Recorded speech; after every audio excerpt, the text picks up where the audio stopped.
네, 첫 번째 주제 공개하도록 하겠습니다. 대장의 귀환, 비트코인 3만 달러 돌파.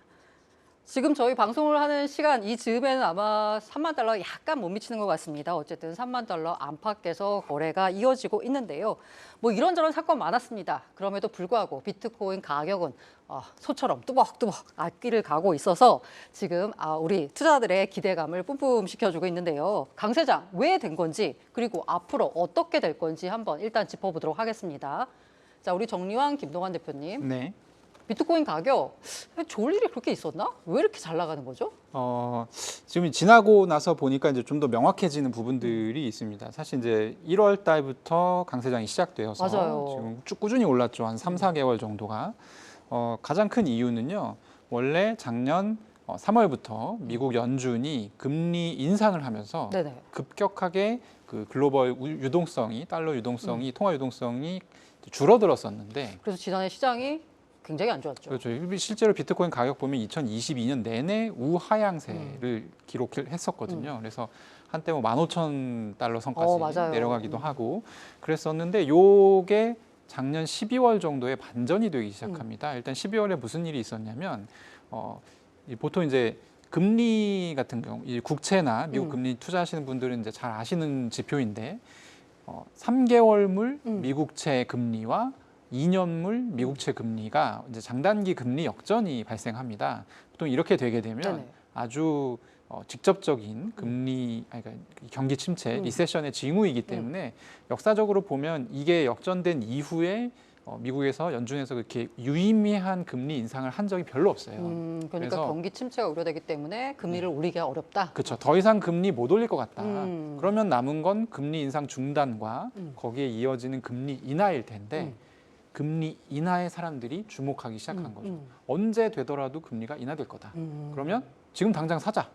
이런 논리가 이제 스멀스멀 네네. 된 와중에 1월 달에 물가의 굉장히 직접적인 지표였던 CPY가 PPI, 물가 소비자 물가 지수와 생산자 물가 지수가 예상치를 큰 폭으로 하회하면서 네네. 사실 불이 불붙기 시작한 것이죠. 그러니까 물가가 안정 국면이다. 네. 그런데 침체가 우려되니 금리를 더 이상 올리기는 어렵고 금리 인상 중단 이에 더해서 인하까지 이어질 수 있다는 기대감 때문에 그렇죠. 위험 자산인 비트코인 가격이 올랐다라는 네. 거고요. 그럼에도 불구하고 다른 자산보다도 비트코인이 더 많이 올랐어요. 네. 여기엔 또 이유가 있나요?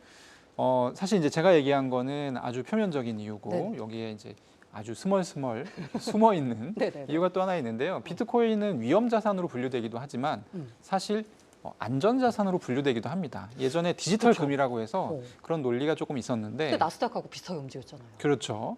근데 이 위험 자산과 안전 자산의 논리를 두 가지를 같이 가지고 상승을 했기 때문에 굉장히 큰 폭의 상승이 나왔다라고 봐야 될 것 같고요. 실제로 안전 자산인 금 같은 경우에도 작년 10월 달부터 거의 지금 6개월 만에 20% 정도 올라 있는 상황입니다. 그렇죠. 지금 전고점에 거의 다다른 상황이죠. 그렇죠. 네네. 그래서 이제 비트코인 같은 경우는 상당히 많이 올랐고 그러면 이제 지금 우리가 궁금한 거는 지금까지는 뭐 그렇다 치고 앞으로 어떻게 될 거냐 그렇죠. 이런 부분일 텐데요. 제 생각에는 지금 금리 인하에 대한 기대감으로 올랐던 거는 재료가 다 소진된 것으로 보여요. 왜냐하면 최근에 4월 달 그러니까 3월 PPI, CPI 발표도 예상 하회로 네네. 굉장히 잘 나왔거든요. 네. 근데 더 이상 비트코인도 오르지 않고 나스닥도 상승하지 못하는 모양새를 좀 보이기 시작했습니다. 이거는 1, 2, 3월과 조금 다른 모습이기 때문에 어떤 그런 이제 상승 공식이 지금 이제 깨졌다라고 봐야 될 것 같고 이 얘기는 무슨 얘기냐면 금리 인상이 중단된다 하더라도 바로 금리 인하로 이어지지 않을 것 같다라는 지금 전망이 점점 설득력을 얻고 있는 거예요. 그러다 보니까 우리가 중요한 거는 금리 인하를 하는 건데 금리 인상 중단만 하면 무슨 소용이야. 약간 이런 논리인 거죠. 그래서 비트코인 같은 경우는 이제 지난주에 31,000달러를 찍고 지금 오늘자로는 3만 달러 아래로 지금 잠깐 처져 있는 그런 상황이고요. 만약에 여기서 제2의 성장 엔진이 나타나지 않는다면 추가로 이제 좀 조정을 할 수 있다. 조정을 받을 수 있다. 이렇게 생각합니다. 자, 그래서 지금까지 이제 비트코인 가격이 왜 올랐을까를 봤는데 사실 뭐 궁금한 건 그래 올랐어. 그래서 앞으로는 어떻게 된다는 거야 일 텐데 우리 김남성 이사님은 비트코인 가격 앞으로는 어떻게 될 것 같으세요? 앞으로 이제 2024년까지 저희가 좀 미래를 봤을 때 큰 이벤트가 하나 있습니다. 아, 모두가 기다리던 네, 그 반감기. 반감기죠. 어, 네. 4년에 한 번 돌아오는 네네. 반감기입니다. 근데 이 반감기가 굳이 그 약간 논리적으로 봤을 때 반감기가 오니까 비트코인 가격이 올라야 된다는 그 인과관계, 원인과 결과로 설명하기는 좀 어렵지 않지 않나요? 사실 이제 모두가 이벤트를 그리워하는 것 같아요. 네네. 네, 이벤트 그리워한 것 같고 그리고 그 과거의 히스토리가 있잖아요. 네네네. 2020년, 12년의 첫 번째 반감기에는 이게 보통 반감기 전에 한 1년 전에 거의 저점을 찍고요. 지금 사야 될 텐데. 네, 그리고 천천히 이렇게 오르다가 네. 반감기가 시작되고 쭉 오르는 경향을 많이 보입니다. 그래서 2012년 11월엔 384% 가까이 올랐고 2020년 5월 반감기 이후에 540일 동안 어우. 688% 아우. 올랐어요. 네, 그리고 훌륭하네요. 2021년에 이제 최고가를 찍었죠. 네네네. 그럼 이제 2024년에도 많이 오를 건데 아마 오를 거라고 예상을 합니다. 네네네. 다만 여기서 중요한 거는 음. 실제로 지금 오르는 것들을 보면은 네. 이제 물론 1월부터 오르긴 했지만 3월 은행권 위기 이후에 올랐단 말이죠. 그렇죠.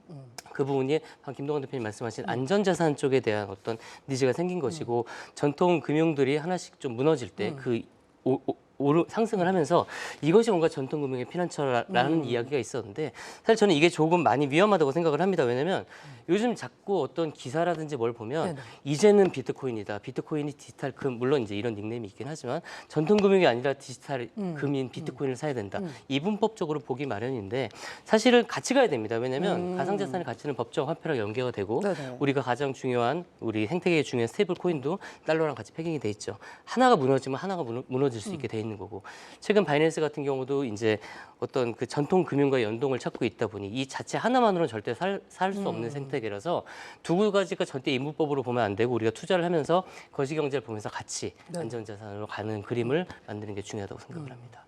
그래서 어쨌든 간에 반감기에 대한 기대감도 지금 현재 있는 상황인데 근데 최근 보니까 이런 얘기가 나왔어요. 어쨌든 지금 상승 흐름을 앞으로 계속 이어갈 수 있을까라고 하면서 이 작년에 상당히 많은 큰 타격을 입었잖아요, 시장이. 이 타격을 극복하기에는 지금의 상승 논리가 설명하기에는 조금 좀 어렵지 않겠느냐. 앞으로 뭐 반감기 이슈가 있지만 앞서 이제 뭐 그 이사님도 말씀하신 네. 대로 이게 꼭 인과관계는 아니잖아요. 과거에 그랬다라는 상관관계가 그렇게 나온 거지.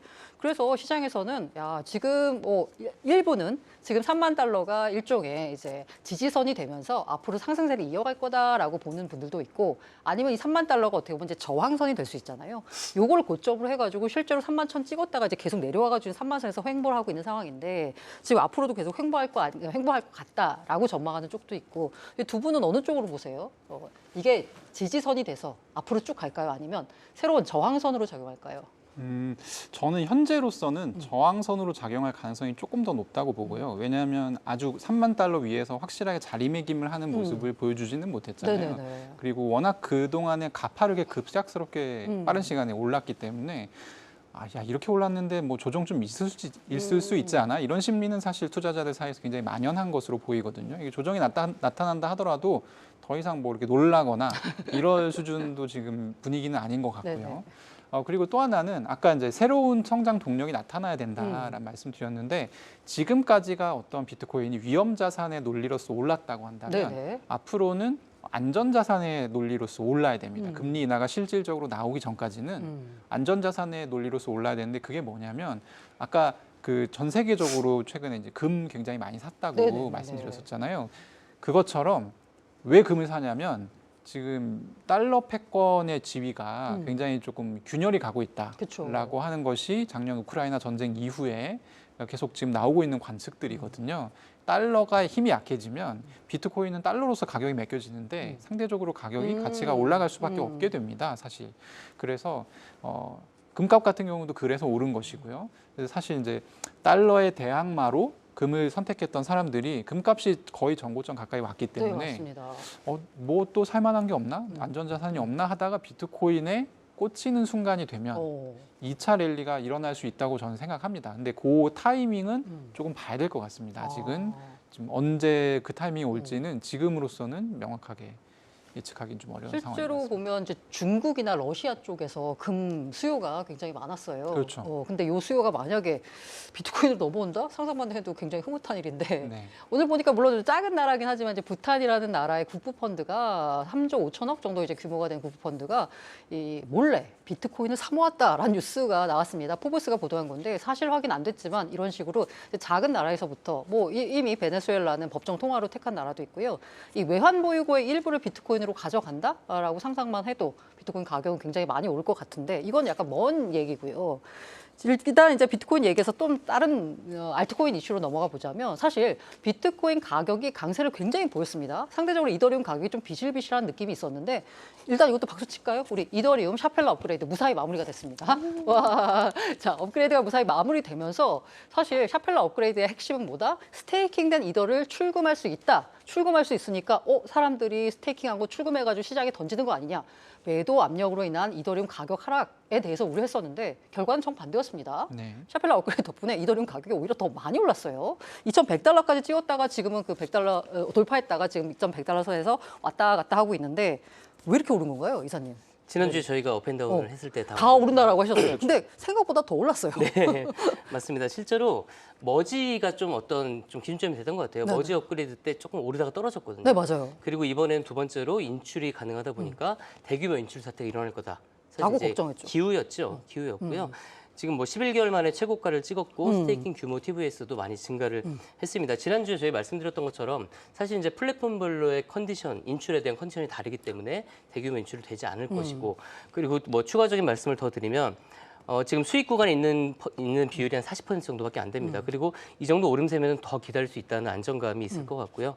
세 번째로 이제 크라켄의 스테이킹이 서비스 중단이 됐지만 네네네. 이제 그럼에도 불구하고 너무 많은 플랫폼들이 있다 보니까 다른 데로 충분히 갈아탈 수 있는 거고 이더리움의 이제 뭐 유동성이 막힌다, 락업이 된다 하지만 이제 리퀴드 스테이킹으로 인해서 다른 유동성을 또 공급할 수 있는 거고 이런 다양한 이슈들 때문에 이제 뭐 충분히 네, 자리를 매김하고 있는 거고요. 더 성장할 수 있는 여지는 있고요. 그리고 이제 앞서 3분기에 어떤 그 단크 샤딩이란 기능을 네네. 추가하려고 하고 그로 인해서 어떤 확장성, 뭐 기능성 개선 이런 것들이 되면은 이더리움은 아마 지금 단기적인 업데이트가 중요한 게 아니라 불장을 바라보면서 뛰어가고 있는 그림으로 보입니다.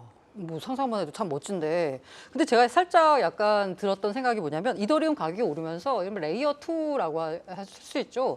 그 계열 토큰들 가격은 이더리움 상승폭보다 훨씬 더 크게 이제 더 넘어서는 상승폭을 보였습니다. 근데 제가 약간 떠올랐던 게 이 상승을 보면서 분명히 우리 김동완 대표님이 야 이제는 알트코인은 좀 위험하다 여러 가지 규제 이슈 때문에 비트코인은 뭐 괜찮을지 모르겠지만 알트코인은 조금 조심하셔야 된다라는 얘기를 했는데 알트코인이 더 많이 올랐어요.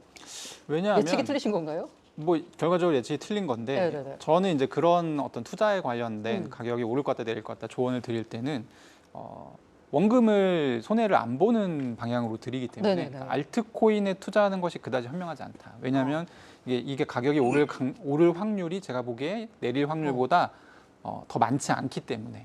근데 이제 제가 몇 차례 추천을 드렸던 뭐 작년 이제 연말 같은 경우는 비트코인이랑 이더리움만 네네네. 오를 것 같다 이런 맞아요, 얘기 맞아요. 했었잖아요. 그랬던 거는 두 가지는 확실히 제가 보기에 오를 확률이 더 높아 보였거든요. 그 당시에. 그래서 그렇게 추천을 했던 것이고 사실 뭐 레이어 2 코인이 오르긴 했지만 또 다시 또 SEC 같은 경우 미국 증권거래위원회에서는 최근에 디파이도 증권법으로 지금 우리가 네네네. 이렇게 규제하겠다. 규제하겠다 얘기를 했었죠.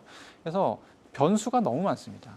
지금은 올랐지만 사실 또 언제 또 내릴 수 있고 이런 이제 업앤다운이 굉장히 심한 자산은 또 보유하고 있으면 또 쉽게 이렇게 정신질환 연관성이 있기 때문에 좀 저는 별로 추천드리진 않습니다. 네, 어쨌든 뭐 그만큼 상승 폭을 크게 누릴 수도 있지만 그만큼 손실 가능성도 크다라는 점 말씀드리면서 한 가지만 질문 드리고 넘어갈게요. 자, 상반기 내에 비트코인 4만 달러 갈 수 있다 없다 업앤다운으로 표시해 주시기 바랍니다. 하나, 둘, 셋.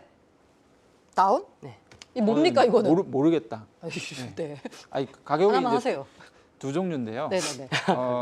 제가 아까 얘기했던 안전자산으로서의 선호 움직임이 나타나지 않는다라고 하면 3만 달러를 못 넘을 가능성이 전 높다고 보고 네. 그리고 안전자산으로서의 어떤 그런 것들, 그러니까 국가 단위에서 뭐 준비금의 일부를 우리가 비트코인으로 하겠다든지 아니면 뭐 아주 국가 단위의 뭔가 이렇게 매수세가 들어온달지 이런 게 있으면 가볍게 넘을 수 있죠. 네. 자, 상반기까지 저희 가상자산 함께 할 수 있을지 모르겠지만 상반기가 끝나는 즈음에서 한번 결과를 짚어보도록 하겠습니다. 두 분 예측이에요. 자, 그리고 다음 주제로 한번 넘어가 볼까요?